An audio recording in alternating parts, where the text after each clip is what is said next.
श्रद्धेय गुरु जी के चरणों में श्रद्धेय गुरु जी के चरणों में सादर चरण स्पर्श। आज के रविवारी फेसबुक लाइव कार्यक्रम में आप सभी का हार्दिक स्वागत है। आज शशांक जी का प्रश्न आया है, गुरुदेव, केंद्र में व राज्य में भिन्न भिन्न पार्टियों की सरकार होने से प्राय यह आरोप सुनने में मिलता है कि केंद्र सरकार अन्य पार्टियों से शासित राज्य सरकारों के साथ भेदभावपूर्ण व्यवहार करती है, राज्य के साथ भेदभावपूर्ण व्यवहार करती है। वर्तमान में केंद्र में शासित बीजेपी सरकार तो राज्यों के चुनाव में डबल इंजन की सरकार बनने की बात कर चुनाव प्रचार करती है। केंद्र सरकार व राज्य सरकारों के बीच तकरार से आम जनता को बहुत भारी योजनाओं का पूर्ण लाभ नहीं मिल पाता है और इसका खामियाजा आम जनता को भुगतना पड़ता है। एनडीएस पार्टी इस समस्या से आम जनता को कैसे छुटकारा दिलाएगी या इस पर एनडीएस पार्टी का क्या अभिमत है? कृपया इसमें मार्गदर्शन करने की कृपा करें।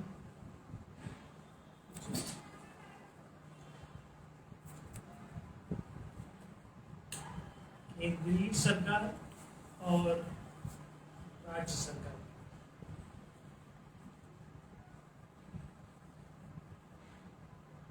और इससे भी नीचे ग्राम पंचायत तक सरकारें,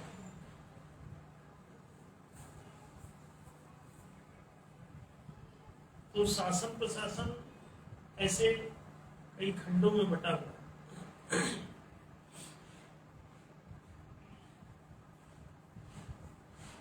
ग्राम पंचायतों की सरकार भी स्वतंत्र रूप से चुनी जा रही है।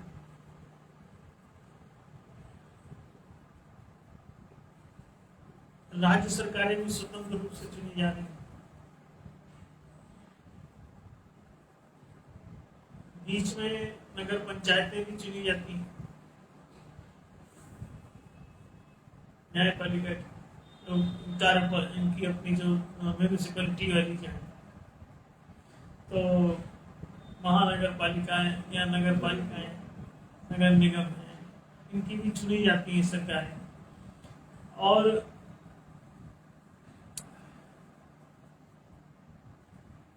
इससे ऊपर राज्य सरकार की तो स्वतंत्र सत्ता है ही, वो अपना विधान बना लेते हैं, अपनी मंत्रिमंडल है, सारी चीजें हैं उनकी, राज्यपाल है उनका। तो अधिकांश राज्यों में लगभग सरकारी व्यवस्थाएं ऐसी बनी हुई है, सरकार का गठन हो सकता है। कुछ केंद्र शासित प्रदेश भी है। इससे ऊपर फिर केंद्र का शासन है ही दिल्ली में। अभी चूंकि कई खंडों में बटा हुआ है, तो सभी जगह चुनाव की व्यवस्था है और स्वतंत्र सत्ताएं गठित हो जाती हैं। लेकिन ये सब कहने के लिए, वास्तव में शासन केंद्र का ही होता है। राज्य सरकारें और उसके नीचे की जो कोई नगर पालिकाएं या उससे नीचे ग्राम पंचायत की सरकारें, इनका ज्यादा कोई वजूद नहीं होता, क्योंकि वो सब ऊपर के ही आश्रय में जी रही और ऊपर से ही गवर्न हो रही, तो बहुत ज्यादा स्वतंत्रता उनको होती नहीं। कोई चीज क्रियान्वित करना चाहे वो तो उनको ऊपर से कहीं ना कहीं हर चीज की परमिशन की जरूरत रहती है। फंडिंग चाहिए तो उसके लिए ऊपर परिआश्रित है। तो नीचे कोई कुछ कर पाएगा, इसकी संभावना बहुत कम रहती है। ऊपर वाला जैसा चाहे वैसा कर सकता है, और ये तब तक रहेगा जब तक कि मोनोपोलिज्म शासन तंत्र में कायम रहेगा। मोनोपोलिज्म जैसे कि वाणिज्यिक क्षेत्र में आप देखेंगे, उद्योग अपनी मोनोपोली चाहता है। अगर उसके पैरेलल दूसरे उद्योग लग जाएं और वो भी अपना माल बना के उतारे बाजार में, तो वहां पे उनके मनमाने मूल्य निर्धारण की समस्या आती है। तो मनमाना प्रॉफिट नहीं उगा सकते, अर्जित कर सकते। ऐसी दशा में वे अपने प्रतिद्वंदियों को समाप्त करते रहते हैं। तो ये सामान्य व्यापारिक प्रणाली में भी अगर मान लीजिए ये मोनोपोलिज्म पर आधारित अगर सिस्टम खड़ा हुआ है तो केवल सरकारी तंत्र में रहेगा ऐसा नहीं, वाणिज्यिक क्षेत्र में भी ऐसे रहेगा, कृषि क्षेत्र में भी ऐसे रहेगा, प्रशासनिक क्षेत्र में भी ऐसा ही रहेगा। तो उसका ये कहना कि कोई डबल इंजन की सरकार है तो काम करेगी, जरूरी नहीं। एक पार्टी के भीतर भी गुटबाजियां हैं, वो अपने अंडर में चलने वाली सरकारों को भी अगर उनका कोई सीधे अच्छे संबंध नहीं है तो वो सरवाइव नहीं कर पाएगा वहां का चीफ मिनिस्टर। ऊपर जिसकी मोनोपोली बन जाएगी वो सारी चीजें होल्ड किए रहेगा।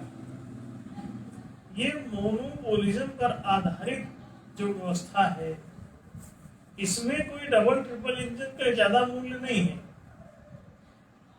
अलग अलग भी कोई सरकार बनाएगा तब भी कोई ज्यादा महत्व नहीं है उसका। कि दूसरी पार्टी की सरकार, जैसे दिल्ली में आपने देखा कि केंद्र सरकार में भाजपा है और दिल्ली प्रदेश में आम आदमी पार्टी की सरकार, ज्यादा फर्क नहीं पड़ेगा, चलेगा सब वैसे ही। एक घर का ले लें, वहां पे जो घर का कोई दबंग आदमी है वो हावी हो जाता है, घर के सारे नियम कानून अपने हिसाब से चलाने लगता है। कोई ज्यादा कुछ बोलता है तो उसको लड्डू भी बजा देता है, धमका देता है। तो ये मोनोपोलिज्म पर आधारित जो हमारी सामाजिक, सांस्कृतिक या राजनीतिक जो व्यवस्था है वो पूरे समाज को, पूरे राष्ट्र को या पूरी दुनिया को भी वैसा ही बना देगी। अभी आप देखें,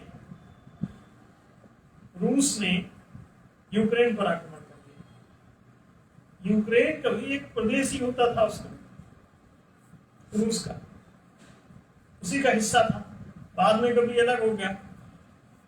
अब अलग होके वो अपने हिसाब से कुछ बनाना चाह रहा है, अपने हिसाब से कोई नीतियां अपनाना चाह रहा है, तो रूस उसे होने नहीं देगा, आक्रमण कर दिया।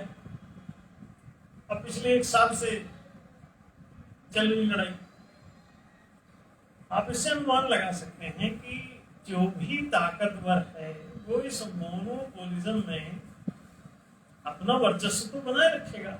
और ये एक सामान्य मनोवैज्ञानिक तथ्य है।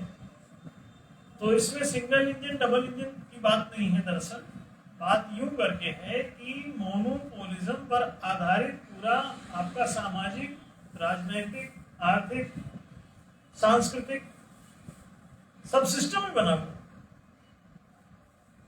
और मोनोपोलिज्म में क्या होता है कि पावर ऐसे बढ़ते हुए क्रम से ऊपर की तरफ जाता है। इसको आप मोनोपोलिस्टिक व्यवस्था कहें। मोनो माने होता है सिंगल हैंडेड, कोई चीज एकाधिकारी कोई ऊपर बन जाता है तो उसे कहते हैं मोनोपोली, एकाधिकार, एक ही का पूरा अधिकार, बाकी सब नीचे उसकी कृपा पर आश्रित है। अब अगर ऐसी कृपालु, दयालु, किसी दूसरे की कृपालुता, दयालुता पर आश्रित अगर सामाजिक या राजनीतिक परंपरा चल रही है, राष्ट्रीय व्यवस्था चल रही है, तो उसमें ये समस्याएं कायम रहेंगी। अब ये नीचे से ऊपर की तरफ बढ़ते हुए क्रम से वर्चस्व जा रहा है, ऊपर बढ़ते हुए क्रम से ताकत जा रही है। इसका एक दूसरा विकल्प है,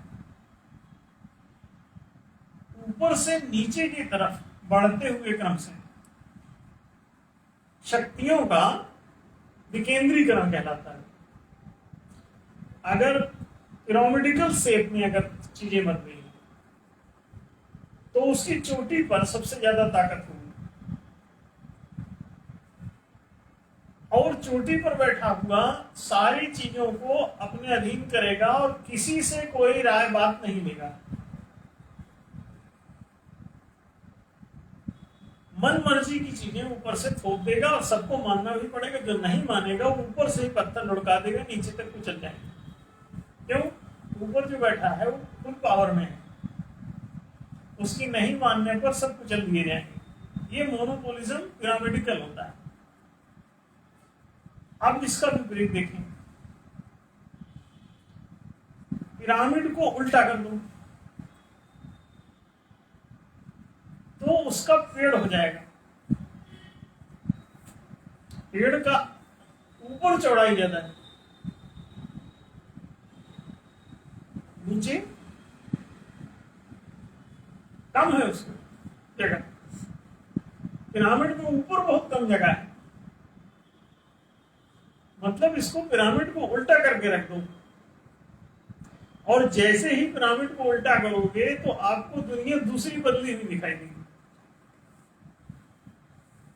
अगर उल्टा हो पिरामिड तो आपको आश्चर्य हुआ। अब ताकत अगर वैसी है,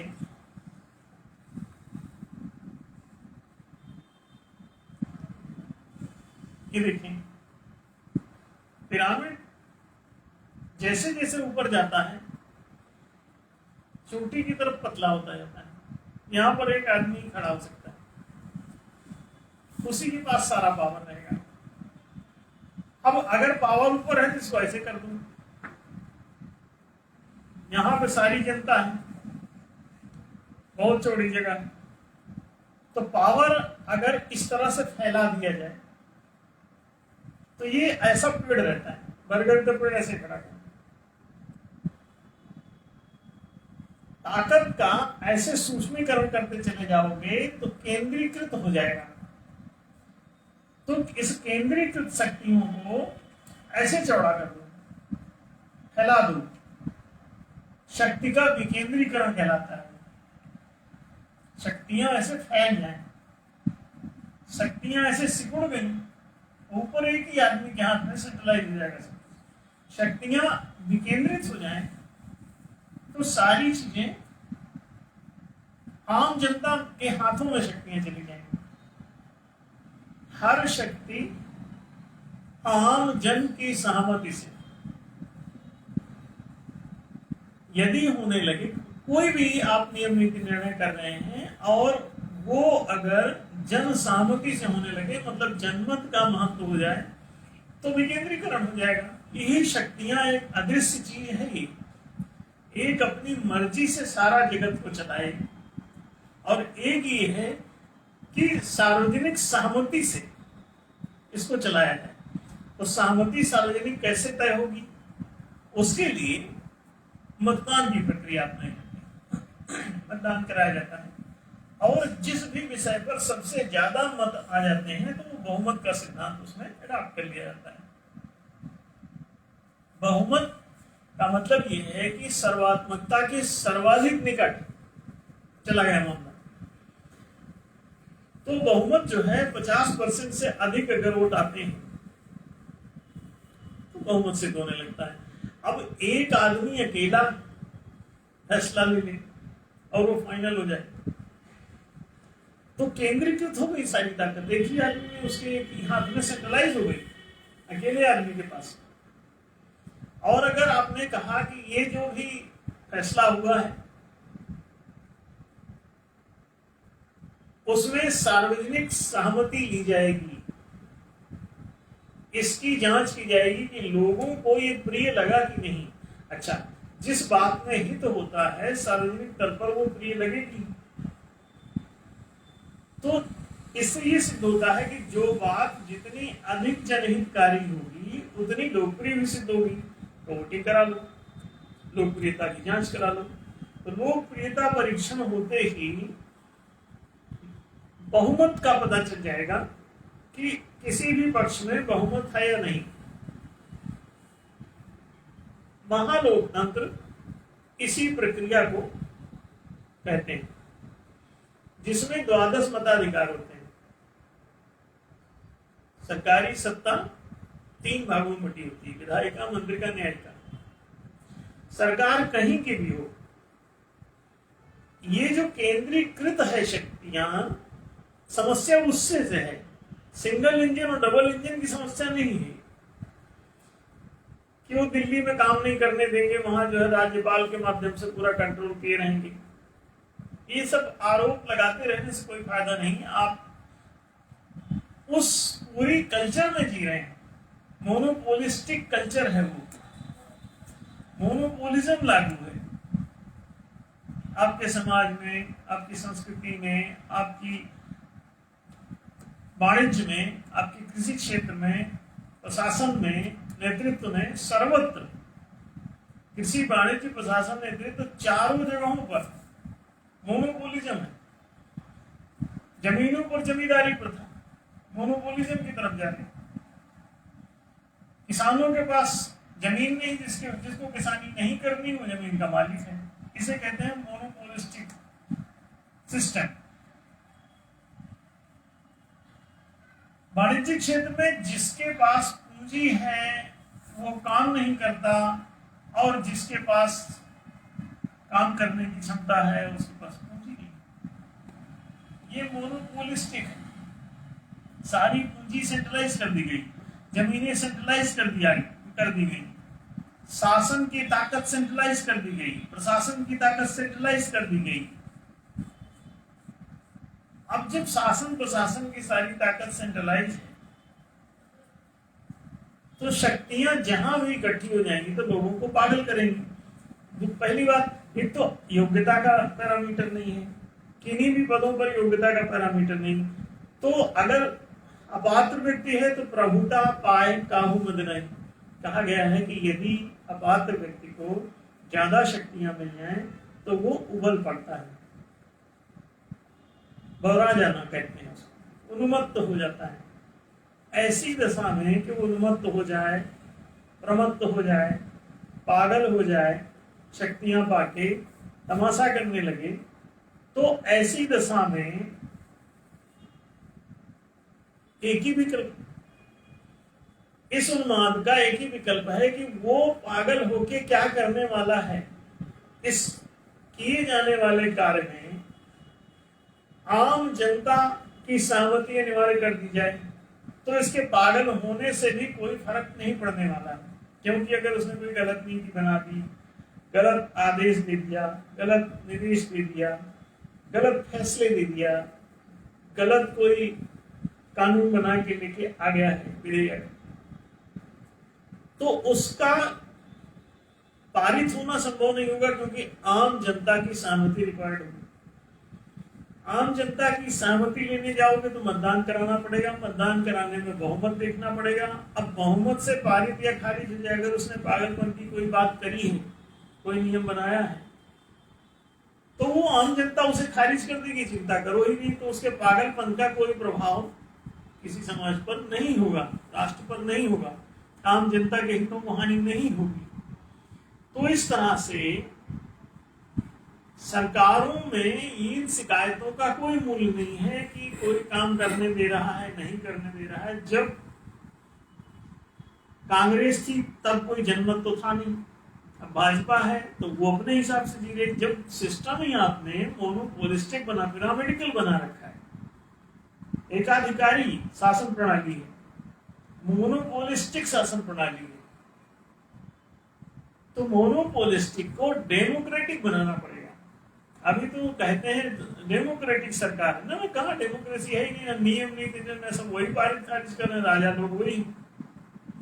तो डेमोक्रेसी का शासन तंत्र यदि सार्वजनिक हो, उसमें सार्वजनिक मतदान हर नियम नीति निर्णय पर लागू हो, मतदान कराया जा सके। और आज के जमाने में डिजिटल वोटिंग सिस्टम है, आप किसी का तुरंत मतदान करा सकते हो, 10 मिनट में फैसला हो जाएगा। 8 से 9 डेली मतदान की प्रक्रिया रख दो, एक ऐप बना दो, सबको उसमें मतदान करना अनिवार्य कर दो, लोग 8 से 9 रोज मतदान किया करें। देश में आज कौन सा विधेयक पारित होना, खारिज होना, तो आज का वो चेक करें अपना ऐप, उसमें लिखा होगा कि इस पे मतदान करना है। 8 बजे गए, जो सही लगा, अच्छा लगा अपने को, देख लिया उसको, आजू बाजू चर्चा कर लिया घर में अड़ोस पड़ोस में, और उसको ओके कर दिया, इसी में सहमति में वोट दे दिया। तो ये तो 8 से 9 के बीच में डेली कराया जा सकता है। शक्तियों का विकेंद्रीकरण हो जाएगा। ये पिरामिड जो ऐसा है ये ऐसा हो जाएगा, शक्तियां फैल जाएंगी। अभी उल्टा है, सब सिकुड़ के शक्तियां एक जगह एक पॉइंट पे आ गई। तो जब सारी शक्तियां ऊपर सेंट्रलाइज हो जाएंगी तो आवारा गर्दी तो वहां होना ही, प्रभुता पाए काहू मद नहीं। कोई कहता है कि वो बहुत अच्छा आदमी हो, मदांध नहीं होगा, तो इसका परीक्षण भी तो करना पड़ेगा। परीक्षण भी उसी से होगा कि इन्होंने जो निर्णय दिया है, आज्ञाएं दी हैं, जो विधेयक बनाए हैं, नीतियां बनाई हैं, कोर्ट में फैसले दिए हैं, वो मदांधता से दिए हैं कि वास्तव में सत्यता से दिए हैं। इसका पता भी तो लोकतंत्र से ही, महालोकतांत्रिक प्रणाली से ही चलेगा। द्वादश मताधिकार तो पारित खारिज होने दो उनकी बात को, तो उससे भी पता चल जाएगा। अगर योग्य हो तब भी ठीक है, और योग्य नहीं हो तब भी चल जाएगा, लोक मत जांच करेगा। तो ऊपर किसी मदांध के बैठने का भी कोई फर्क नहीं पड़ेगा। अगर कोई अपात्र व्यक्ति भी, कोई औरंगजेब बैठ गया, कोई वहां पर विक्षिप्त आदमी बैठ गया, चंडासुर बैठ गया, कोई वहां डायनासोर बैठ गया गद्दी पर, तो डायनासोर नियम बनाएगा कि वो रोज प्रजा में से डिनर करेगा, लंच करेगा, तो रोज 8-10 आदमी को खाएगा। तो अब जब वोटिंग कराने जाओगे तो जनता कहेगी यार तो हमको खत्म कर देगा धीरे धीरे, तो वोट उसके पक्ष में आएगा ही नहीं। इसलिए मोनोपोलिज्म को खत्म किए बिना, शक्ति का विकेंद्रीकरण किए बिना, जनता के हाथों में शक्ति को बिखराए बिना आप इन समस्याओं को हल नहीं कर सकते। केंद्र और राज्य के संघर्षों को समाप्त नहीं कर सकते। इतना ही नहीं, एक राज्य का दूसरे राज्य के साथ संघर्ष खत्म नहीं होगा, एक केंद्र का दूसरे केंद्र के साथ संघर्ष समाप्त नहीं होगा। तो ये परेशानी तो निरंतर चलती ही रहेगी, क्योंकि इस परेशानी का मूल कारण ये पिरामिडिकल सिस्टम है। तो that pyramidical system must be change, और शक्तियों का विकेंद्रीकरण, जन जन के हाथों में शक्तियों को पहुंचाना पड़ेगा। शासन शक्ति जब सार्वजनिक सहमति पर आधारित हो जाएगी, शासन सत्ता पूरी, तो शक्तियों का विकेंद्रीकरण हो जाएगा और किसी मदांध व्यक्ति से भी कोई दुष्प्रभाव नहीं हो पाएगा।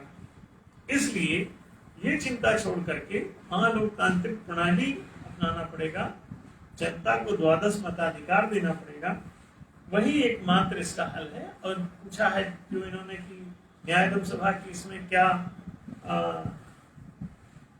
मत है या क्या इसकी प्रायोजना है, तो सीधे सीधे बता दें कि इसके लिए 53 नंबर प्रस्ताव न्यायदम सभा ने केंद्र सरकार, राज्य सरकार, सभी सामाजिक संस्थाओं, सभी राजनीतिक दलों, तमाम महानुभावों, समाज सेवियों, सबको दे रखा है। वो सब साइलेंट हैं। कारण ये है कि उन सभी जगहों पे उनको मोनोपोलिस्टिक प्रणाली में ही वो लोग बैठे हुए हैं, तो सब अपनी अपनी जगह पे पिरामिडिकल ढंग से बैठे हुए हैं, इसलिए उनको ये नहीं रुचेगा। समस्या तो आम जनता की है, पिसना तो उसे, सरकार नहीं पिस रही। जो ऊपर चढ़ा बैठा है उसको कौन सा पिसना है, उसका तो वहां पे लोड कहाँ है, लोड तो सब नीचे जनता को, टैक्स जनता को चुकाना है, फाइन जनता को भरना है, दंड जनता को भोगना है, जेल जनता को काटना है। ऊपर क्या है, ऊपर तो सब नॉर्मल है। ऊपर वाला वो तो जब लपेटे में आ जाता है किसी दूसरे ऊपर वाले, कोई दल बल छल से ऊपर चढ़ गया, तब इसको मुर्गा बनाता है। दूसरे की सरकार आ जाएगी, इनके समर्थन की सरकार हट गई तो वो भागा फिर। अभी देखो इमरान खान का बुरा हाल पाकिस्तान, डालिया तो जेल काट रहे तो ये सब चिदम्बरम जेल में क्यों चले गए? जब तक उनकी सरकार थी तो जेल नहीं गए। कांग्रेस की सरकार में वो जेल क्यों नहीं गए? हाँ, जो भाजपा के समर्थक थे वो लोग जेल जरूर गए, अब भाजपा आई वो छूट गए। बाबा रामदेव के ऊपर भी देखो सैकड़ों केस थे, कांग्रेस में कर दिए थे, अब तक वो जेल में सड़ जाते, बापू आसाराम बना देते और बच गए बेचारे। भाजपा आ गई टाइम पर, बाल किशन तो अंदर चले भी गए, आते ही छूट गए। तो कौन सत्ता में है वो बाहर रहेगा, और जो सत्ता में नहीं है वो भैया अंदर जाएगा। तो तुम आम जनता हो जाओगे जब, तब तुम्हारे ऊपर डंडा बजेगा। मुगलों का शासन था, अंग्रेज आ गए, उन्होंने इनको उठा उठा के तहखाने में डाल दिया। किसी को रंगून में बंदी कर रखा था, किसी को कहीं बंदी कर रखा था। तो ये सब कैसे? तुम पिरामिड की ऊंचाई पर बैठे हो और तुम्हारा पैर हो गया स्लिप, ऊपर से तुम फिसल के नीचे गच्छ से गिर गए, ऊपर कोई दूसरा चढ़ बैठा, वो पावर में तुम्हारा भी वही हाल करेगा। पिरामिडिकल शेप में कभी कोई किसी को बख्शता नहीं है, ये ध्यान रखो। या तो इस पिरामिड को ठीक कर लो, ये स्वात्मक है प्रणाली और ये सर्वात्मक है प्रणाली। पिरामिड को उल्टा करो, मिस्र के पिरामिडों को आप लोग किसी दिन जाके उल्टा कर दो, तीनों पिरामिड को उल्टे कर दो ऐसे, और फिर देखो वो सीधा बना के इसी का प्रतीक है, वो बनाए हुए हैं कि विधायिका, मंत्रिका, न्यायिका तीनों जो है पिरामिडिकल ऐसे होंगे। इसीलिए 3 पिरामिड उन्होंने लाइन से बना रखे हैं, 3 स्टार ऊपर भी। परमात्मा ने क्या बनाया? परमात्मा ने कहा कि ऊपर तरफ ऐसे पिरामिडिकल नहीं रहे। परमात्मा ने 3 स्टार आपको दिखाए और कहा कि भैया वो तीनों स्टार गोल गोल ही हैं। उस स्टार को देखो पिरामिड जैसे नहीं दिखते, उनके नीचे तीनों ही चीजें इन्होंने पिरामिड जैसा बना रखा है। परमात्मा ने स्टार बराबर बनाए, तो पिरामिड नहीं बनाता, ये पिरामिड बनाते हैं। ये जो पिरामिडिकल शेप है यही दुखों का मूल है। तो इसमें शिकायत से बात नहीं बनेगी, इसकी समीक्षा करनी पड़ेगी और इसको सिस्टम को चेंज करना पड़ेगा। सिस्टम चेंज नहीं करोगे तो समस्या ज्यों की त्यों रहेगी, शिकायतें करते रहो, उससे ज्यादा फर्क नहीं पड़ेगा, परेशानी का कोई अंत नहीं होगा।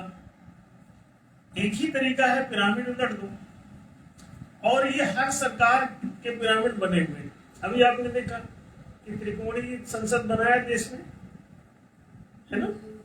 और वो 3 कोने पे सरकार के 3 हिस्से रहते हैं, एक तरफ विधायिका, एक तरफ मंत्रिका, एक तरफ न्यायिका। चौथा खंबा बाहर रहता है, उसे मीडिया कहते हैं। 4 स्तंभ में से 3 सरकार के प्रत्यक्ष, चौथा बाहर पड़ा रहता है मीडिया। तो मीडिया भी मोनोपोलिस्टिक है अपने देश में, हमने उसका भी लोकतांत्रिकीकरण करने के लिए बोला हुआ है। मीडिया में भी वो क्या दिखाओगे क्या नहीं दिखाओगे, मीडिया भी वोटिंग कराएगी।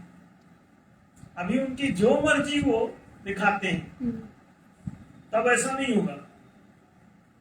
तब आपको सारे प्रोग्राम आपके तय होंगे कि आप किसी पार्टी का दिखाएंगे कि नहीं दिखाएंगे। आपको निष्पक्ष चलना पड़ेगा, नहीं तो आपकी सत्ता समाप्त कर देगी सरकार, उलट देगी जनता वोट के लिए। तो एक लोकतांत्रिक मीडिया बनाना पड़ेगा, डेमोक्रेटिक मीडिया, जो कॉमर्शियल नहीं होगा। उसी तरह से इन तीनों पिरामिडों को भी ठीक करना पड़ेगा। ये पिरामिडिकल है तीनों। अगर वो तीनों सत्ताएं पिरामिडिकल हैं तो उनकी शक्तियां चोटी में चढ़ी हुई हैं। अब उसको नियंत्रित करने का एक ही तरीका है कि आप महालोकतंत्र ले आओ, शक्तियों का विकेंद्रीकरण कर दो। यहाँ ऐसा शक्ति अगर यहाँ है तो बहुत मुश्किल है, इसको ऐसा कर दो शक्ति को फैल जाने दो। उल्टा पिरामिड चाहिए, ये विकेंद्रित शक्ति का प्रतीक है और ये केंद्रित शक्ति का प्रतीक है। केंद्रीकृत हो जाता है यहाँ पे आते हैं सब कुछ। तो हमेशा ध्यान रखो कि ये पिरामिड शेप में जिंदगी नहीं चलेगी। कोई व्यवस्था सर्वाइव नहीं करेगी, दुखों से भर जाओगे, कष्टों से भर जाओगे, सजाएं बढ़ती चली जाएंगी। जब जब दंड विधान होने लगे तो समझ जाना कि गड़बड़ है, सरकार पिरामिडिकल है। क्योंकि ऊपर जो शक्तिमान है वो बहुत मारता है। शक्तियां, रावण लोग शक्ति की ही उपासना क्यों करते थे? रावण, दुर्योधन, कंस, हिटलर, सिकंदर, ऐसे जितने लोग हैं सब ताकतें क्यों बढ़ाते हैं? आज का आतंकी समूह अपनी ताकतें क्यों बढ़ा रहा है? हथियारों की खरीद फरोख्त कितनी क्यों हो रही है? इसलिए क्योंकि वो बलपूर्वक सत्ता चलाते हैं, मत पूर्वक नहीं। अगर जनमत से सत्ता चले तो बल की जरूरत कहां पड़ेगी? भारत पाकिस्तान दो देश ही नहीं बचेंगे अगर लोकतंत्र लागू हो जाएगा। Bharat, Pakistan, Asia, Africa, America और जर्मनी, जापान ये सभी कंट्री इकट्ठे हो जाएंगे, आपको आश्चर्य होगा। ऑटोमेटिकली इनको इकट्ठा नहीं करना पड़ेगा, ये खुद इकट्ठे हो जाएंगे। लोकतंत्र अगर जनसहमति से चलने वाली प्रणाली आपने अडॉप्ट कर ली और पिरामिडिकल शेप को विदा कर दिया, एक आदमी का डिसीजन नहीं, सार्वजनिक डिसीजन, अब ऐसा हो गया पिरामिड। अब सारे लोग डिसीजन लेंगे, इधर एक लेता था, एक पॉइंट, एक का डिसीजन। हाँ, योग्य आदमी कोई भी डिसीजन ले ले, लेकिन इम्प्लीमेंटेशन उसका सार्वजनिक सहमति से करना सीख लो, ये वहां लोकतंत्र होगा।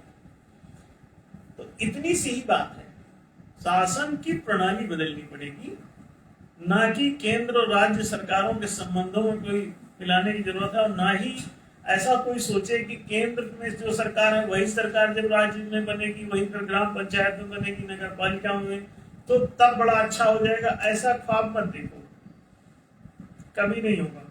आजादी के बाद कांग्रेस हर जगह ही चुन के आ जाती थी, तो क्या सब ठीक हुआ? कहीं स्कूल तक नहीं खुला। आज तक स्कूल हर ग्राम प्रति ग्राम पंचायत आधार पर नहीं खुला, वो अपने अपने आदमियों के लिए खोलते हैं। एक बना हुआ है, मान लीजिए दून स्कूल खुला हुआ है, तो दून में केवल बड़े आदमी पढ़ रहे हैं। कहीं भी कोई विद्यालय, आप प्राइवेट भी विद्यालय बनाओगे तो प्राइवेट विद्यालय वो डिग्री बेचेगा, वो कंफर्ट बिस्कुट चॉकलेट की तरह बेचेगा। क्यों? वाणिज्यिक क्षेत्र का ये विषय ही नहीं। वाणिज्यिक कोई बनिया आपको शिक्षा क्यों देगा? आप खुद ही सोच लीजिए। प्रॉफिट मोटो पर आधारित जो संस्था चलती है वाणिज्यिक क्षेत्र की, तो वो आपको मार्कशीट वैसे दे देगा, कहेगा ठीक है 10,000 जमा करिए, मार्कशीट ले जाइए, परीक्षा देने आने की जरूरत। जितने प्राइवेट इंस्टीट्यूशन चल रहे हैं, बीएड कराने वाले, डिग्री बांटने वाले, उनको जाके देखिए, उनके स्टूडेंट ही नहीं रहते। कॉलेज खुले में चल रहे हैं, स्टूडेंट कहते हैं आ जाना परीक्षा दें 2 साल बाद, 1 साल बाद, और वो सीधे परीक्षा दे जाना। काहे की पढ़ाई, काहे का क्या कुछ। बोले वो परीक्षा नहीं देना चाहते हो तो उसका भी थोड़ा चार्ज जमा कर दो, वो भी कर देंगे। प्राइवेट जितने इंस्टीट्यूशन चल रहे हैं उनमें मैक्सिमम प्रॉफिट मोटो पर है, तो उनको कोई मतलब नहीं है। एजुकेशन मात्र एक पाखंड है उनका। तो इसीलिए ये समस्या कायम रहेगी मोनोपोलिस्टिक व्यवस्था के कारण। अगर पिरामिडिकल शेप में है, एक ही आदमी का सारा डिसीजन होगा, सार्वजनिक सहमति कोई मूल्य नहीं रखेगी, महालोकतंत्र ले आओगे तो शक्ति का विकेंद्रीकरण हो जाएगा। और शक्ति अगर विकेंद्रित है तो उससे डरने की जरूरत खत्म हो गई। डर तो तभी लगेगा ना जब किसी एक उन्मत्त व्यक्ति के हाथ में सत्ता चली जाए और उसी का डिग्गा बजे, उसी का धौंसा बजे, उसकी धौंस न सुनने पर चारों तरफ तमाशा बच जाए। तो इसका मतलब ये है कि सार्वजनिक सहमति जैसे ही स्वीकार की जाती है तो पिरामिडिकल शेप खुद खत्म हो जाता है, करना नहीं पड़ता, आप अडॉप्ट करिए केवल और सब नॉर्मल हो जाएगा। तो केंद्र और राज्य का ये सब नाटक समाप्त हो जाएगा अगर हम लोग महालोकतांत्रिक प्रणाली द्वादश मताधिकार की अपनाएं और नियम नीति निर्णय पारित खारिज करने के सारे सिद्धांत आम जनता में दें और सत्ता को भी पदनियुक्त और पदच्युत करने का अधिकार उसी पारित खारिज सिद्धांत पर मताधिकार के द्वारा ही करें तो शासन सत्ता, शासन व्यवस्था दोनों सही हो जाएगी और ये सारा नाटक खत्म हो जाएगा। केंद्र राज्य के जो टकराव है सब समाप्त हो जाएंगे। डबल ट्रिपल इंजन की चर्चा खत्म हो जाएगी। ये बात स्पष्ट हो गई होगी शायद। संजय जी।